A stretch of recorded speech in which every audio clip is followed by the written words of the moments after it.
Y aparecen, Espinosa, más fotos del llamado protegido de alias Papá Pitufo con el entonces alcalde de Bogotá, el doctor Gustavo Petro. Sí, esto, Gustavo, es muy delicado para el gobierno, me parece. El gobierno ha tratado de explicar o de determinar cómo es que el señor Freddy Camilo Gómez Castro llegó a la alcaldía de Petro cuando el hoy presidente era alcalde de Bogotá. En la alcaldía, el señor Gómez Castro era el director del Instituto para la Economía Social, el IPES.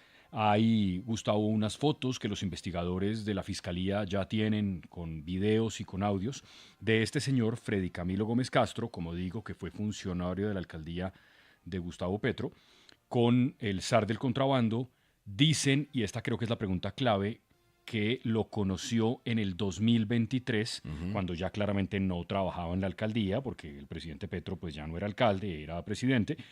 Otras personas dicen que a Papá Pitufo realmente lo conoció tiempo atrás. Y en efecto, Gustavo, en la página de Caracol Radio y en las redes sociales pueden ver 3 imágenes del señor Freddy Camilo Gómez Castro cerca al presidente Petro en lo que parece ser una rueda de prensa, en una marcha, muy a propósito de lo que va a ocurrir mañana.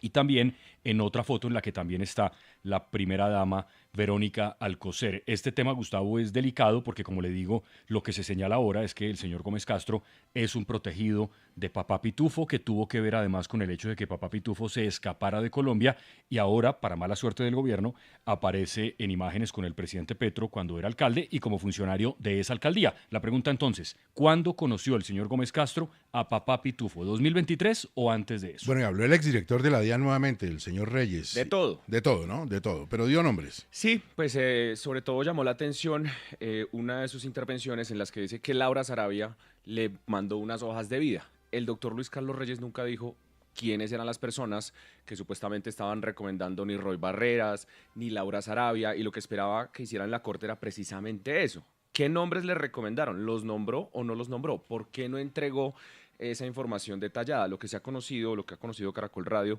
en las últimas horas, Gustavo, es que los nombres que recomendó Laura Sarabia fueron Amelia Pérez, quien hoy es la directora de la SAE, que era la candidata casi que del gobierno para la fiscalía, Claro. de una relación supremamente estrecha con el gobierno, y el doctor Carlos Carrillo, que hoy está en la Unidad Nacional de Gestión de Riesgo. Dos personas que para el pacto histórico son importantes, dos personas que no tienen ninguna tacha, ningún señalamiento de corrupción, y en su momento pues les pareció que podrían ser buenos para algún cargo en la DIAN o encargarse de esos temas. Empieza entonces la defensa de las personas que ha mencionado el doctor Luis Carlos Reyes a decir, está contando verdades a medias ante la justicia, tratando de quedar bien, y lo que se tiene que revisar ahora es cuáles fueron los que sí nombró y por qué llegaron allá personas cercanas a Papá Pitufo. Vamos al escenario de la paz, porque las delegaciones del gobierno y de la Coordinadora Nacional Ejército Bolivariano vuelven a conversar. 10 de abril es el relanzamiento, Cristina, de la mesa de diálogo.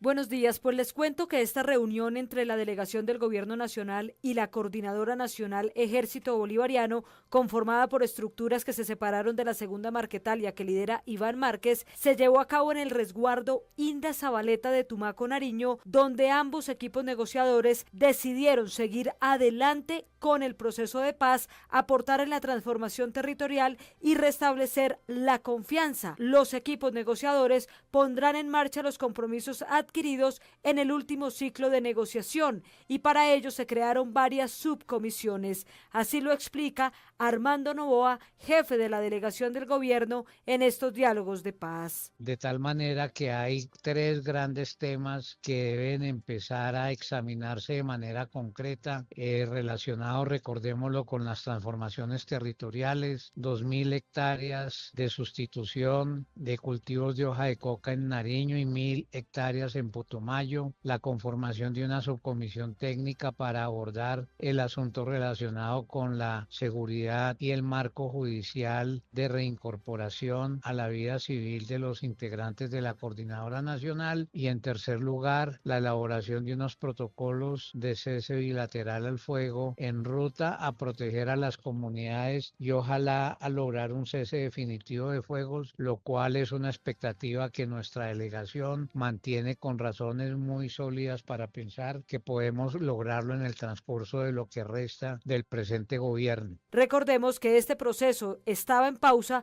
luego de la captura el pasado 12 de febrero de Joanny Rojas alias Araña, quien hace parte de la delegación de la Coordinadora Nacional Ejército Bolivariano y quien permanece en el pabellón de extraditables en la cárcel La Picota de Bogotá, esperando conocer el proceso de su posible extradición a Estados Unidos. Las delegaciones de paz del gobierno y de la Coordinadora Nacional Ejército Bolivariano definieron que el próximo 10 de abril se llevará a cabo el relanzamiento de esta mesa de diálogos de paz.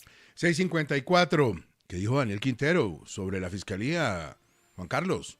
Que lo están persiguiendo, Gustavo, y que de alguna manera prefiere que todo el traslado de una investigación que se adelanta por un lote de aguas vivas, un lote de 142.000 metros cuadrados que está ubicado en la zona alta del barrio El Poblado, y allí pues ha habido todo un proceso de investigación por los precios que se dieron en su momento. Allí el predio que era público, que pasó también por una negociación, algunos privados allí involucrados, entre ellos el exgobernador y exalcalde de Medellín, Luis Pérez Gutiérrez, y por ello él dice que el traslado se debe hacer de la ciudad de Medellín a la ciudad de Bogotá, porque podría haber algún tipo de intereses y que lo llamarían con toda seguridad a rendir su versión frente a este proceso investigativo sobre el lote de aguas vivas ubicado en la zona alta del barrio El Poblado. Escuchemos lo que ha dicho el exalcalde Daniel Quintero. Pero lo que les voy a contar sí es la tapa. Ahora resulta que nos quieren imputar por un contrato que firmó Fico. Sí, por un contrato que firmó Fico. Hace más de un año vengo pidiendo que la Fiscalía me permita presentar las pruebas sobre el caso de Aguas Vivas y otros 10 lotes que eran sobrevalorados para luego ser recibidos como obligaciones urbanísticas. Este lote tiene una restricción de reserva forestal, por lo tanto no puede ser utilizado para proyectos urbanísticos, lo que reduce enormemente su valor.